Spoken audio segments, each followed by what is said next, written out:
Minister Susi, and I told him that the incident happened at the traditional Chinese fishing ground. Okay. And I also asked the minister to release 8 fishermen detained by Indonesia.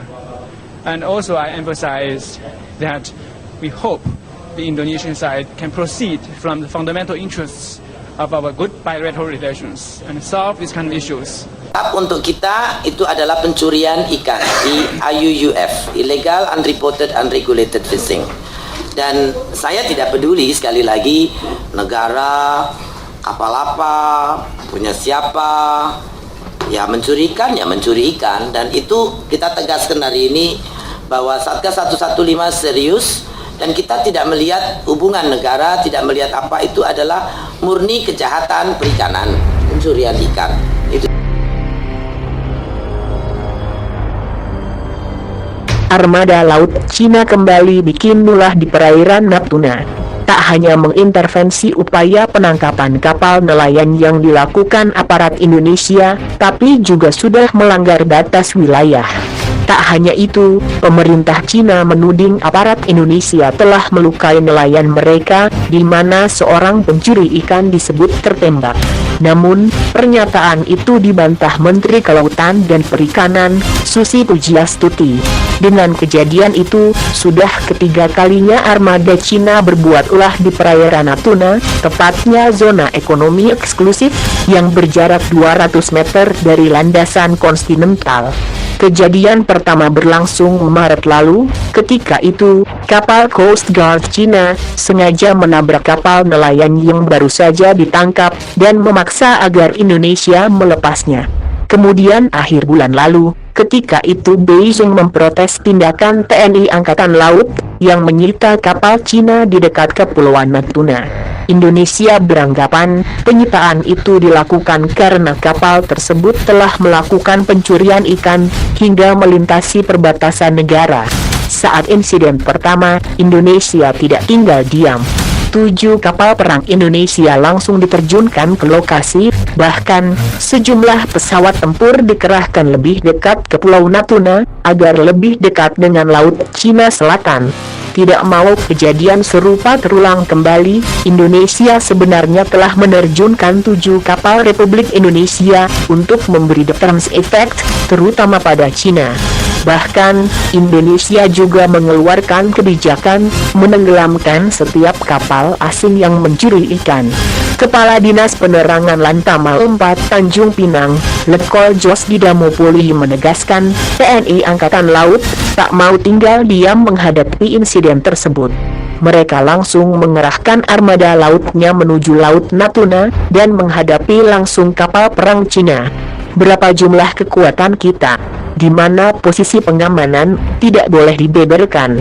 Tetapi yang pasti, pengamanan di perairan perbatasan kita kuat.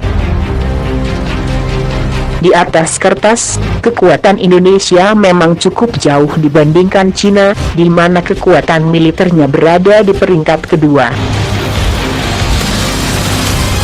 TNI Angkatan Laut memiliki 74.000 personel aktif. Situs Global Firepower mencatat, kekuatan laut Indonesia mencapai 221 kapal perang. Sayangnya, Indonesia belum memiliki kapal induk, mengingat biaya operasionalnya yang sangat mahal. Jumlah tersebut terdiri atas 2 kapal selam, 6 kapal frigat, 10 korvet, 16 korvet anti kapal selam, serta 21 kapal misil.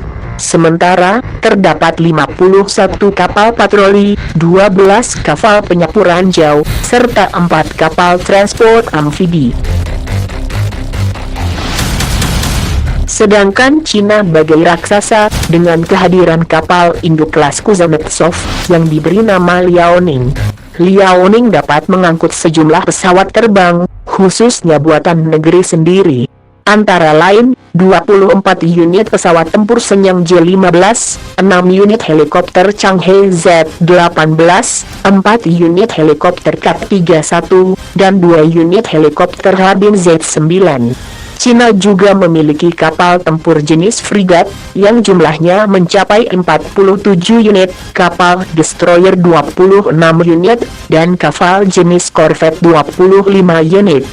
Sedangkan kapal selam yang dimiliki Cina berjumlah 69 unit.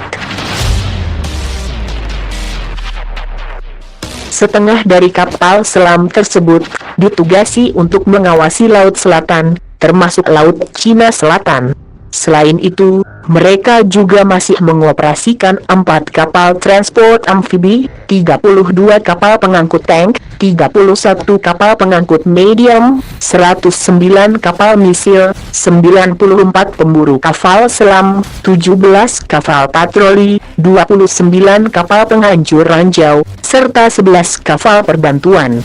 Angka tersebut belum termasuk 255 personel yang berada di bawah perintah Angkatan Laut Tentara Pembebasan Rakyat, serta lebih kurang 710 pesawat untuk mendukung operasi di laut. Soal kekuatan, Indonesia sudah kalah jauh, tapi jika sampai mengganggu kedaulatan, Cina sebaiknya jangan main-main.